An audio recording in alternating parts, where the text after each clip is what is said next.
Les jardins botaniques de Hanbury sont situés sur le promontoire de Mortola, sur la côte Ligure, à quelques kilomètres de la frontière française. Ils occupent une superficie de 18 hectares, incluse dans le territoire communal de Vintimille, Mortola, dans la province d'Imperia.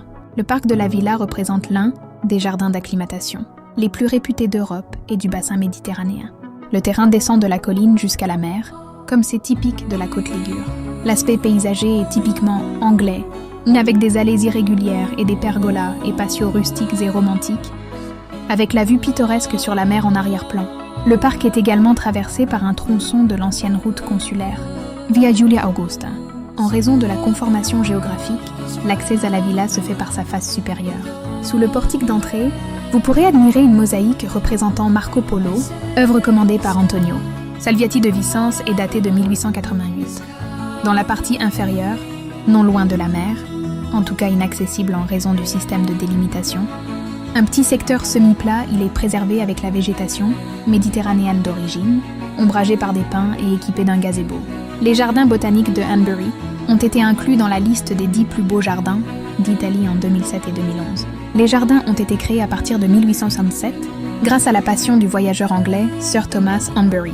Après avoir fait fortune comme exportateur de thé à Shanghai, il décide de s'installer sur la côte Ligure et achète d'abord le palais des marquis, Orengo di Vintimille, qui existe toujours, puis les terres environnantes, sur lesquelles il souhaite créer un splendide jardin, avec des espèces botaniques collectées dans toutes les régions du monde.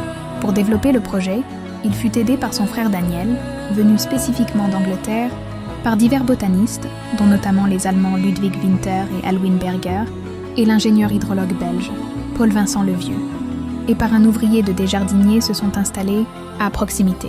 Le jardin devint rapidement célèbre dans le monde entier. À la mort de Sir Thomas en 1907, son fils Cécile et sa belle-fille, Lady Dorothy, poursuivirent les travaux jusqu'à la Seconde Guerre mondiale, lorsque le site dut être abandonné.